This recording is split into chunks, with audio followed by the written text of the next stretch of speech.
بسم اللہ الرحمن الرحیم. نعرے تکبیر،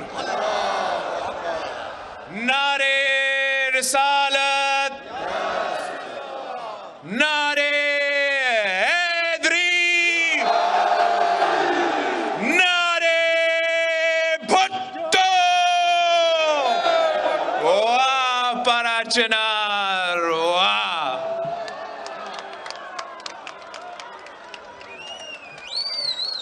میں آپ سب کا شکر گزار ہوں. میں آپ کو بتا نہیں سکتا ہوں کہ میں کب سے اس انتظار میں ہوں کہ میں اپنا پراچنار پہنچوں.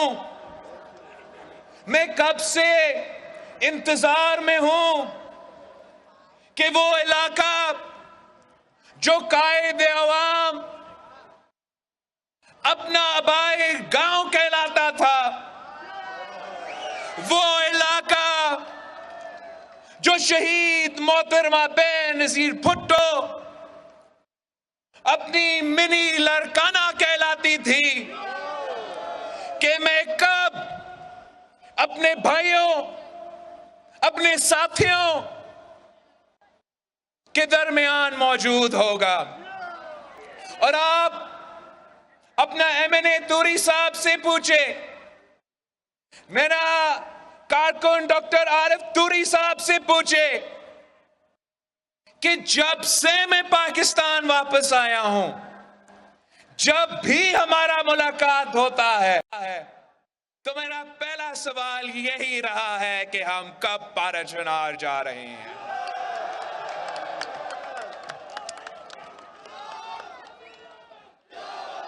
اور میں ان کا شکر گزار ہوں، میں آپ کا شکر گزار ہوں کہ یہ ہمارا پہلا دورہ ہے. انشاءاللہ تعالی میں آپ کے پاس بار بار آؤں گا.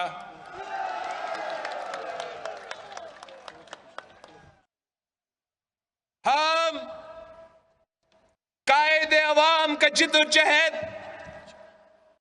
قائد عوام کا نظریہ، قائد عوام شہید ذوالفقار علی بھٹو کا فلسفہ پہ سیاست کرنا چاہتے ہیں. شہید محترمہ بے نظیر بھٹو نے اگر اپنی شہید باپ کی مشن کو آگے لے کے چلی تو میں اپنا شہید والدہ کا مشن کو آگے لے کے چلنا چاہ رہا ہوں. میں شہید بی بی کے بارے میں آپ کو کیا بتا دوں. شہید بی بی کے لیے میں ایک ایسا نظم آپ کو سنانا چاہ رہا ہوں جو شہید بی بی کے بارے میں ہے اور میرا ایک پسندیدہ نظم ہے.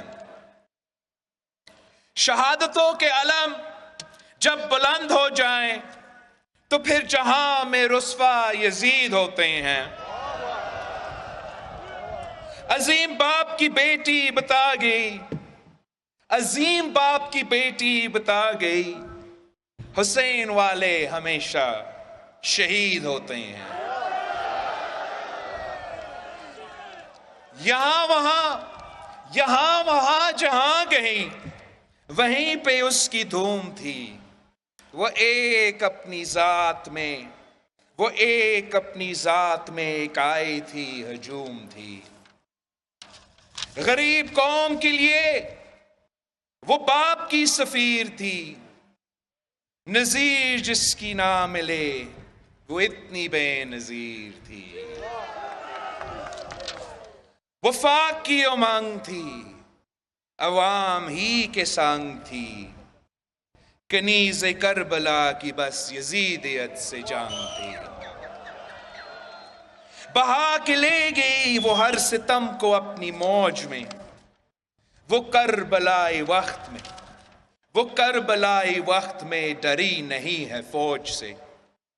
وہ آمروں کی گردنوں پہ نقش پا جما گئی. وہ بھٹو بھٹو کر کے سب کو بھٹو ہی بنا گئی. بھرم اسی کے دم سے تھا، وہ دیس کا وقار تھی، وہ دشمنوں پہ تیر تھی، وہ بنت ذوالفقار تھی. سنو کہ اس کی قبر بھی فتح کا ایک نشان ہے. اسی کے پاس تیر ہے، اسی کے ہاں کمان ہے. وطن کے ہر غریب کو جگا کے آپ سو گئی. شعور جب طلوع ہوا تو خود غروب ہو گئی. وطن کو بھائی بھی دیا، وطن کو باپ بھی دیا، بقائے ملک کے لیے پھر اپنے آپ بھی دیا. وطن کی ماں چلی گئے، سنو لحد کی گود میں، وہ صاحب مراد ہے، وہ کل بھی زندہ باد تھی، وہ آج بھی زندہ باد ہے. وہ کل بھی زندہ باد تھی، وہ آج بھی زندہ باد ہے.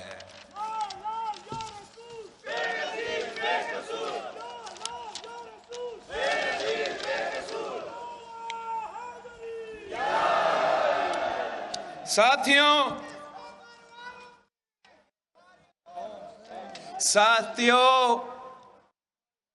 ہم سب شہداء کے وارث ہیں.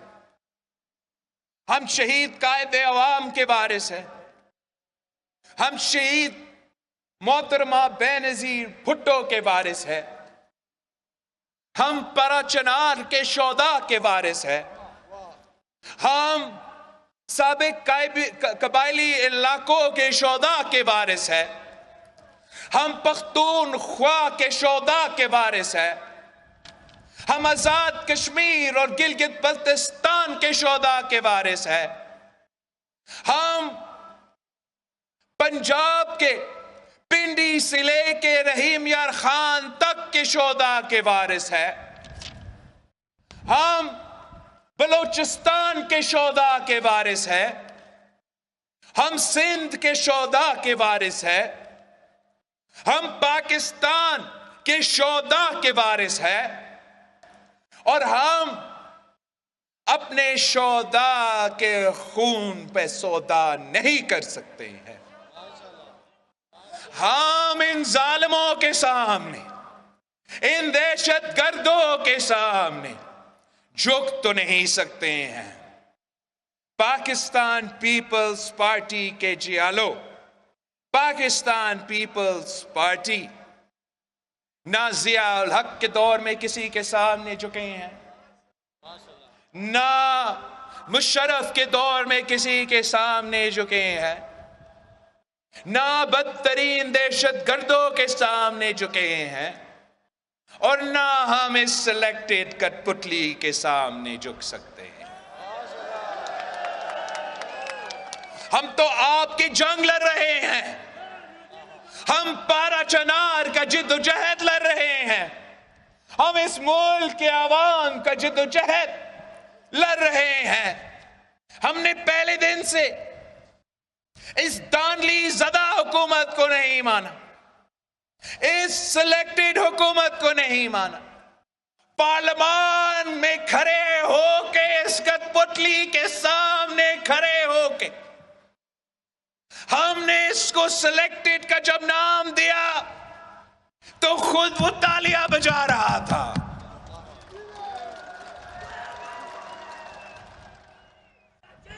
مگر پوری دنیا کو سمجھ آیا، پوری ملک کو سمجھ آیا کہ میں کیا کہہ رہا تھا. یہ آپ کا وزیر اعظم نہیں، کسی اور کا وزیر اعظم ہے. اور اب جب اس کو مسلط کیا گیا، بٹھایا گیا، سلیکٹ کیا گیا، کسی کو نہیں پتا کہ کرنا کیا ہے. غلطی کو ماننے کو تیار نہیں کہ اس کھلاڑی کو ہمیں کبھی سیاست میں نہیں لے آنا چاہیے تھا. اس ملک پہ یہ ظلم نہیں کرنا چاہیے تھا کہ اس کو زبردستی وزیر اعظم بناتے. اب جب وزیر اعظم بن گیا تو پھر مدینہ کی ریاست کی بات کرتا ہے. میں آپ سے پوچھتا ہوں، پارا چنار کے رہنے والے سے پوچھتا ہوں کہ اگر عمران کا مدینہ کی ریاست پاکستان میں ریاست نہیں، یہ مدینہ کی ریاست کا نام کا توہین ہے. وہی وزیر، وہی وزراء جو مدینہ کی ریاست کا درس دیتے ہیں، اسی زبان سے، اسی منہ سے اگلا سینٹنس میں گالی دیتے ہیں. کیا یہ پاکستان کے عوام، پاکستان کے نوجوان کے لیے اچھا پیغام بھیج رہے ہیں کہ وزیر اعظم ہو یا وزراء ہو، جب جنگ جا رہی ہے اور آپ ہار رہے ہو تو گالی دینا مناسب بات ہے؟ مدینہ کی ریاست تو عدل اور اخلاقیات پہ مبنی ہوتا. عمران کی ریاست گالی اور جادو پہ مبنی ہے. مدینہ کی ریاست میں یہ ممکن ہی نہیں کہ امیروں کے لیے ریلیف ہی ہو اور غریب کے لیے تکلیف ہو. یہ کس قسم کا مدینہ کا ریاست ہے جہاں محنت کش محنت کرے، مزدور محنت کرے، دن رات محنت کرے، خون پسینہ کا محنت کرے، مگر اپنا محنت کا صلہ نہیں ملا؟ یہ کس قسم کا مدینہ کا ریاست ہے جہاں اپنے آپ کو ذرائع ملک کے لانے والے، جہاں کسان، جہاں اپنے آپ کو ذرائع ملک کے لانے والے، جہاں کسان صبح سے لے کے شام تک محنت کرتے ہیں مگر کسان کو اپنی فصل کی قیمت نہیں مل رہا ہے، کسان بھی بھوکا پیٹ سو رہا ہے. یہ کس قسم کا مدینہ کا ریاست ہے جہاں نوجوانوں کو دھوکہ دیا جاتا ہے؟ کیا مدینہ کے ریاست میں جھوٹ کی اجازت ہے؟ یہ وہی وزیر اعظم نہیں ہے جس نے میرے پارا چنار کے بھائیوں سے وعدہ کیا کہ 1 کروڑ نوکری دوں گا. 1 کروڑ نوکری کہاں گیا؟ جن کے پاس روزگار موجود تھا ان سے بھی روزگار چھین رہے ہیں. پڑھے لکھے نوجوان، محنتی نوجوان جو 1 نہیں 2 ڈگریاں ہاتھ میں لے کر پھر رہے ہیں، وہ دھکے کھا رہے ہیں، روزگار نہیں مل رہا.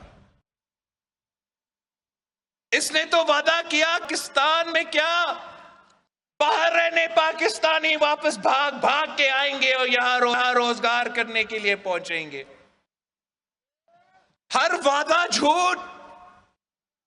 50 لاکھ گھر کا وعدہ کیا گیا.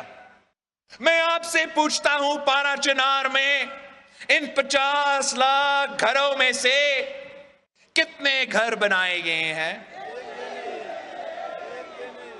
ایک اور جھوٹ، ایک اور دھوکہ. کہتا تھا کہ IMF نہیں جاؤں گا، قوم سے وعدہ ہے.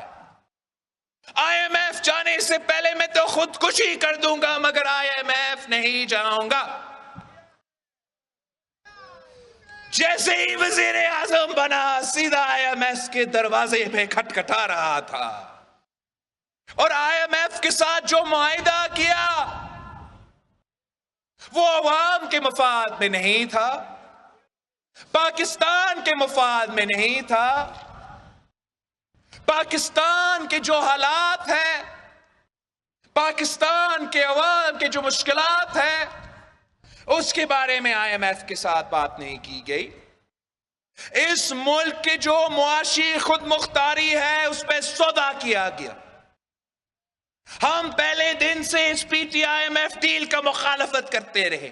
ہم کہتے رہے کہ اس ڈیل کی نتیجہ میں آپ کا نالائکی کا بوجھ، اس حکومت کا ناکامی کا بوجھ پاکستان کے عوام اٹھائیں گے، اور 3 سال بعد پاکستان کے عوام کو اب محسوس ہو رہا ہے کہ عمران کا ناکامی کا بوجھ تو ہم اپنا بجلی کے بل میں اٹھا رہے ہیں، عمران کا ناکامی کا بوجھ آپ کے پیٹرول کی بل کی صورت میں آپ یہ بوجھ اٹھا رہے ہو، عمران کا ناکامی کے بوجھ آپ اپنے کھانے پینے کے اشیاء کا، آپ کا راشن کے بل میں آپ ادا کر رہے ہو، عمران کی P T I M F deal کا بوجھ آپ اپنے بزرگوں کے دوائیوں کی قیمتوں کے بل میں آپ یہ بوجھ اٹھا رہے ہو۔ اس لیے ہم 3 سال سے اس سے جدوجہد کرتے رہے کہ جو آپ کا معاشی پالیسی ہے یہ تبدیلی نہیں، تباہی ہے۔ آپ کا معاشی پالیسی کے نتیجے میں پاکستان کے عوام ایک معاشی بحران کا سامنا کر رہے ہیں۔ آپ کا معاشی پالیسی کی وجہ سے پاکستان میں تاریخی مہنگائی، تاریخی بے روزگاری اور تاریخی غربت کا سامنا کر رہی ہے۔ پاکستان کے عوام تو آپ کی مہنگائی کی سونامی میں ڈوب رہے ہیں۔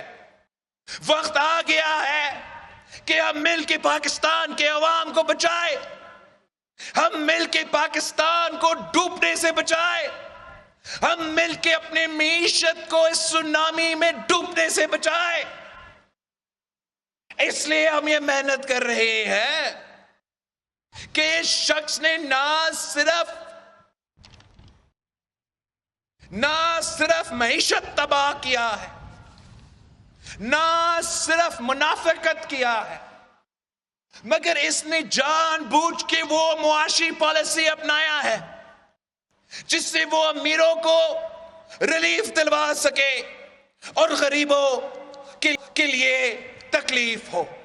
ہم جب مطالبہ کرتے ہیں کہ قبائلی علاقے کے لیے، سابق قبائلی علاقے کے لیے آپ پیکیج کا بندوبست کرو، وہاں معاشی مشکلات ہے، آپ کسانوں کو پیکیج دلوا دو، پاکستان ذرائع ملک ہے، ان کا آپ کی مدد کی ضرورت ہے، آپ سفید پوش طبقہ کے لیے کوئی ریلیف کا بندوبست کرو، مہنگائی ہر پاکستانی کو مروا رہا ہے۔ تو جواب میں کیا کہا جاتا ہے کہ پیسہ نہیں ہے، مزدوروں کے لیے پیسہ نہیں ہے، کسانوں کے لیے پیسہ نہیں ہے، طالب علموں کے لیے پیسہ نہیں ہے، قبائلی علاقوں کے لیے پیسہ نہیں ہے، مگر اسی بجٹ میں وہ اپنے پسندیدہ لوگوں کے لیے، اپنا اے ٹی ایم مشینز کے لیے اربوں روپے کا ریلیف پیکیج کا بندوبست کرواتے ہیں۔ چاہے وہ کنسٹرکشن سیکٹر ہو، جن کے لیے ٹیکس ایمنسٹی سکیم اب 3 سال سے چل رہا ہے، ان کو 0 ٹیکس دینے پڑ رہا ہے، اور عام پاکستانی کے لیے ٹیکسوں کا طوفان ہے۔ چاہے وہ ہمارا ارب پتی سٹاک بروکرز، بینکرز کے لیے ایمنسٹی سکیم دیا جاتا ہے اربوں روپے کا۔ یہ کس قسم کا انصاف ہے کہ امیروں کے لیے ہر قسم کی ریلیف اور آپ کے لیے ہر قسم کی تکلیف؟ میں ان کا ہر بجٹ کے بارے میں آپ کو سنا سکتا ہوں۔ میں نے تو پارلیمان میں کھڑے ہو کے گالی نہیں دی، میں نے پارلیمان میں کھڑے ہو کے کسی کے پہ ذاتی حملہ نہیں کی، میں ہر بجٹ سپیچ میں اس ملک کی معیشت کے بارے میں بات کرتا ہوں۔ اور جو اس نے آخری بجٹ پیش کیا، آپ کو پتا ہے اس میں ہر چیز پہ ٹیکس لگایا گیا۔ اس نے جو عالمی، جو یہ قدرتی آفات ہوتے ہیں، نیچرل ڈیزاسٹر ہوتا ہے، زلزلہ، سیلاب، ایسے کافی ایشوز، اس کے لیے جو نیشنز آتے ہیں جو چیریٹی دیا جاتا ہے، جو باہر سے یہاں پاکستان چیریٹی آتا ہے، اس پہ بھی اس آخری بجٹ میں ٹیکس لگایا دیا گیا۔ جو ہاسپٹلز چیریٹی ہاسپٹلز مفت میں چلتے ہیں، ان کے سارے سامان، دوائیاں، مشینری، جو لوگ اپنا پیسہ جمع کر کے ڈونیشنز جمع کر کے بیچتے ہیں کہ آپ نے تو پاکستان کا صحت کا نظام کا خیال نہیں رکھا، لیکن لوگ پاکستان کے عوام چیریٹی کے نام پہ پیسہ اکٹھا کر کے ہاسپٹلز کے لیے ڈونیشنز کا بندوبست کرتے ہیں۔ وہ ڈونیشنز پہلے ٹیکس نہیں کیا جاتا تھا، اس کے پچھلے بجٹ کے بعد اس پہ بھی ٹیکس۔ یہ کیسے معیشت چلے گا کہ کاروبار پہ بھی ٹیکس، محنت پہ بھی ٹیکس، روزگار پہ بھی ٹیکس، خریدنے جائیں تو اس پہ بھی ٹیکس، اب چیریٹی دینے کے لیے بھی ٹیکس۔ یہ پورے معیشت پہ ڈاکہ ہے، یہ ظالمانہ بجٹ پیش کرتا ہے۔ اسی بجٹ میں اس نے بچے کے دودھ پہ بھی ٹیکس لگا دیا، بچے کے کھانا، مطلب بالکل جو بچے ہوتے ہیں ان کا پہلا جو نوالا منہ میں جاتا ہے اس پہ بھی عمران نے ٹیکس لگا دیا۔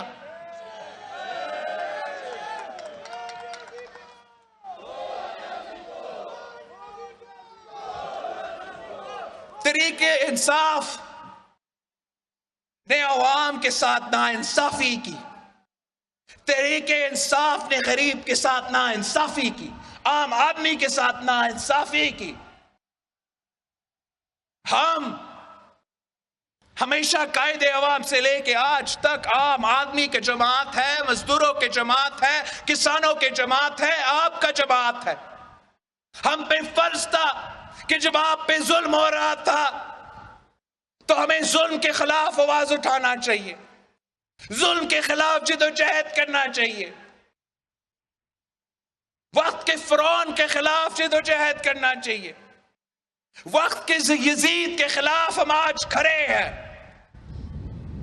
ہمارا تعداد ضرور کم ہوگا۔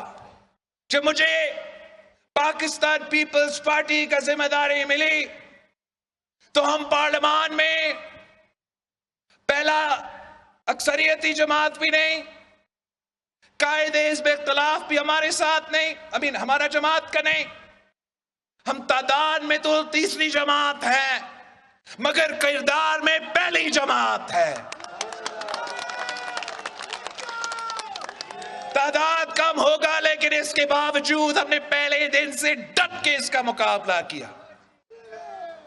پہلے دن سے سارے جو دوسرے اپوزیشن جماعتیں ہیں، جو ہمارا ماضی ہے اس کو ایک طرف رکھ کے، قوم کے انٹرسٹ کو سامنے رکھ کے میں نے ہر کسی سے رابطہ کیا، بار بار محنت کیا، کوشش کیا، پیرا افطاری پہ جمع کروایا کہ آئے ہم مل کے اس کٹپٹلی کا مقابلہ کرتے ہیں۔ پھر میں نے ان کو پی ڈی ایم کے پلیٹ فارم پہ جمع کیا اور خود اپنا ہاتھ سے ہمارا جو پی ڈی ایم کا مشن تھا اپنا ہاتھ سے میں نے وہ لکھا تھا کہ ہاں ہم احتجاج کریں گے، ہم ہر طبقہ کے پاس جائیں گے، مزدوروں، کسانوں، لائرز کے پاس، ڈاکٹرز کے پاس، نوجوانوں کے پاس، ان کو ایک پیج پہ لے کر آئیں گے، ہر صبح میں احتجاج ہوگا، اور ہاں ہم لوگ مارچ کریں گے مگر ہم نہ استعفیٰ دیں گے، اور اس لانگ مارچ کے ساتھ ساتھ ہم عدم اعتماد کا جدوجہد بھی کریں گے۔ جب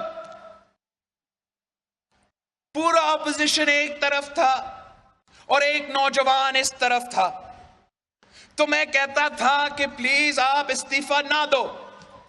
پاکستان پیپلز پارٹی نے یہ دیکھا کہ 1985 میں جب پیپلز پارٹی نے ایم آر ڈی کے ساتھیوں کے کہنے پہ الیکشن سے بوائیکاٹ کیا تو اس کے نتیجے میں پاکستان کی سیاست کو نقصان ہوا۔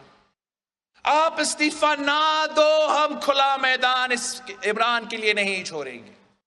جب بائی الیکشنز کے وقت آیا تو پورا اپوزیشن ایک طرف تھا کہ ہم بوائیکاٹ کریں گے، اور ایک نوجوان دوسرے طرف تھا کہ آپ بوائیکاٹ کریں اگر آپ نے بوائیکاٹ کرنا ہے، مگر پیپلز پارٹی میدان نہیں چھوڑے گی، پیپلز پارٹی مقابلہ کرے گی۔ اور جب سارے جماعتوں نے پیپلز پارٹی کا یہ فلسفہ اپنایا، ہم نے سب مل کے مقابلہ کیا، تو ایک بھی ایسا بائی الیکشن نہیں ہے جو عمران خان جیت چکا ہے، وزیر اعظم ہوتے ہوئے، وفاقی حکومت ساتھ رکھتے ہوئے، صوبائی حکومت ساتھ رکھتے ہوئے۔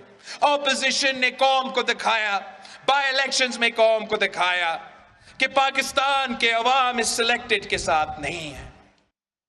پھر سینٹ الیکشنز کا وقت آیا، ایک بار پھر پورا اپوزیشن ایک طرف تھا اور ایک نوجوان ایک طرف تھا۔ وہ کہہ رہے تھے کہ ہم سینٹ الیکشن سے بوائیکاٹ کریں گے۔ ہم نے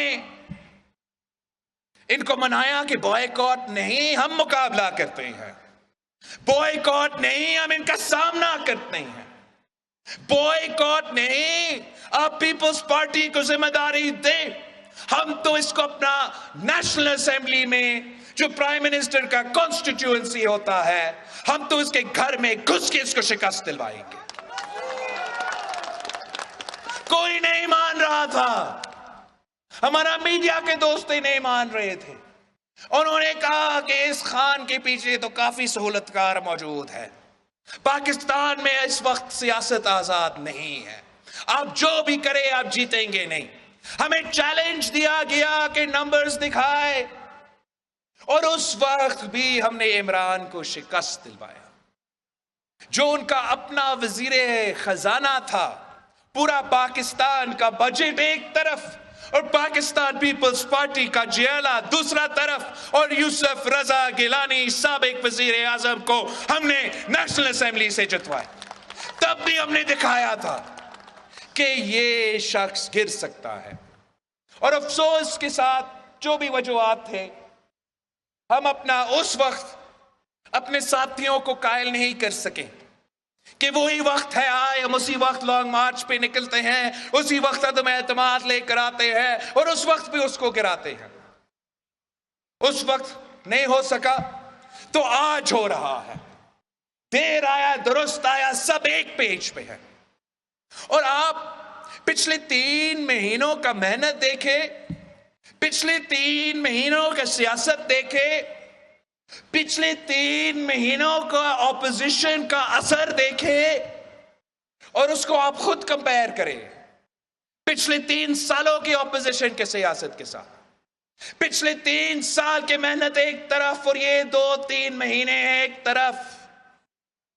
ہمارا یہ ماننا ہے، کہنا ہے کہ احتجاج آپ کا حق ہے، ضرور باہر احتجاج کریں، مگر پارلیمان میں ملک کے فیصلے ہوتے ہیں، پارلیمان اصل میدان ہے، اور پارلیمان کے میدان میں جب ہم مل کے انٹر ہوئے ہیں تو پہلے دن سے عمران ہار چکا ہے، اب ثابت ہو چکا ہے۔ اور میں آپ کو بھی مبارک دینا چاہ رہا ہوں، پارا چنار کے عوام کو مبارک دینا چاہ رہا ہوں، پاکستان کے عوام کو مبارک دینا چاہ رہا ہوں کہ یہ سلیکٹڈ، یہ عمران اپنا اکثریت کھو چکا ہے، ہم نے دکھا دیا ہے، صرف چند کارڈ سامنے رکھ کے چند چیزیں اتنا سا دکھا کے یہ ثابت کر دیا کہ عمران کا حکومت ختم، کٹ پتلی ختم۔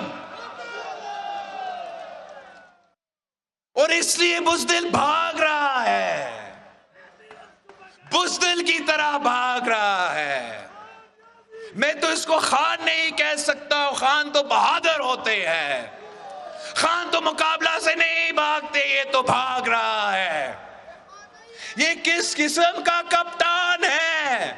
آپ نے کبھی ایسے کپتان دیکھا ہے جو پچ چھوڑ کے بھاگ جاتا ہے مقابلہ سے؟ ہم تو 8 مارچ سے انتظار میں ہیں، عدم اعتماد پیش کر چکے تھے جب میں اپنا لانگ مارچ پہ تھا، عوامی مارچ پہ تھا، اور کہتا تھا کہ ہم آ رہے ہیں، اپنا جیب میں عدم اعتماد ہے، تو وہ چیلنج کرتے تھے کہ آئے عدم اعتماد پیش کرو۔ اور جب ہم نے پیش کیا ہے، جب ہم لے کر آئے ہیں، تو عمران بھاگ رہا ہے. ہم عمران کو پیغام دینا چاہ رہے ہیں کہ تھوڑا سا سپورٹس مین اسپرٹ دکھائے، اچھا سا کھلاڑی بنو، ہمت ہے تو مقابلہ کرو، بہادر ہو تو مقابلہ کرو، غیرت ہے تو سامنے آؤ. جلسہ جلسہ کھیل رہا ہے. I 172 voters, 172 members, 172 MNAs کل لے کر آئے پارلیمان میں، اور ہم مانتے ہیں کہ تو وزیر اعظم ہو. نہیں لے کے آ سکتے ہو تو بنی گالا نزدیک ہے، وہاں جا کے بیٹھو. یہ کس قسم کا مذاق ہے کہ اپنا کرسی کو بچانے کے لیے، اپنا اقتدار کو بچانے کے لیے آپ پاکستان کو تباہ کرنے کے لیے تیار ہو. اس نے پہلے سے معیشت کو تباہ کر دیا. فارن پالیسی پہ اگر میں شروع ہوگا تو بہت ہی لمبا ایک کہانی ہے. میں مختصر آپ کو بتانا چاہوں گا کہ جس طریقے سے اور جس انداز سے اس شخص نے پاکستان کا خارجہ پالیسی کو نقصان پہنچایا ہے، پاکستان کے مفاد کو نقصان پہنچایا ہے، آپ کے مفاد کو نقصان پہنچایا ہے. یہ ویسی ہے جیسے کوئی اور بیرون ملک کا ایجنٹ آ کے وزیر اعظم بنتا تو وہ بھی اتنا نقصان نہیں پہنچا سکتا. یہ خود آ کے یہاں مالاکنڈ میں بھارت کا فارن پالیسی کا تعریف کر رہا تھا. آپ کو پتا وہ کیوں بھارت کا فارن پالیسی کا تعریف کرتا ہے؟ اس لیے اس کا فارن پالیسی اور بھارت کا فارن پالیسی ایک جیسی ہے. بھارت بھی چاہتی تھی کہ سی پیک کو سیبٹاج کرو، صدر زرداری کا دیا ہوا سی پیک کو متنازع بناؤ، صدر زرداری کا دیا ہوا سی پیک کو گو سلو کرو. تو عمران بھی آیا، عمران نے یہی کام کیا، سی پیک کو بیک برنر پہ رکھ دیا ہے اور پاکستان کی معیشت کو گرا دیا ہے. بھارت کا ایجنڈا تھا کہ کشمیر پہ حملہ کرو، بھارت کا ایجنڈا تھا کہ مشرف کے 3 پوائنٹس پہ عمل کرو. تو وزیر اعظم بنتے ہوئے اس نے کیا کیا؟ جب مودی کا الیکشن چل رہا تھا تو یہی عمران خان مودی کا کیمپین چلا رہا تھا. وزیر اعظم پاکستان ہوتے ہوئے کہتا تھا کہ مودی جیتے گا تو پاکستان کے لیے اچھی خبر ہوگی، کشمیر کے لیے ہم مسائل حل کریں گے. اور جب وہ مودی اس الیکشن جیتا اور کشمیر پہ حملہ کیا تو کیا وزیر اعظم پاکستان نے کشمیر کا کیس لڑا؟ کیا وزیر اعظم پاکستان نے کشمیر کے لیے جدوجہد کیا؟ کیا وزیر اعظم پاکستان نے کشمیر کا LOC پہ جا کے دھرنا دیا؟ کشمیر کے لیے کوئی لانگ مارچ کیا؟ اس نے جو پہلے لفظ مجھے آج تک یاد ہے، افسوس ہوتا ہے، میں پارلیمان میں ادھر بیٹھا تھا، یہاں ہمارا وزیر اعظم آیا تھا، پاکستان پہ کشمیر پہ تاریخی حملہ ہوا تو وزیر اعظم کھڑا ہو کے قوم کو حوصلہ دینے کے بجائے، کشمیر کا آواز بننے کے بجائے وہ اٹھ کے کہتا ہے کہ میں کیا کروں؟ اگر آپ کو پتا نہیں تھا کہ آپ کیا کریں آپ چھوڑ دیتے اور کسی کو اقتدار کا موقع دیتے جو کشمیر کا خیال رکھتا، جو کشمیر کا دفاع کرتا. یہ تو کہتا تھا کہ میں کشمیر کا سفیر بنوں گا. یاد ہے آپ کو کس نے کشمیر کا سفیر بننا تھا؟ کشمیر کا سفیر بنتے بنتے یہ تو کلبھوشن یادو کا وکیل بن گیا. اسی کلبھوشن یادو کے لیے NRO کا بندوبست کر دیا. جھوٹا شخص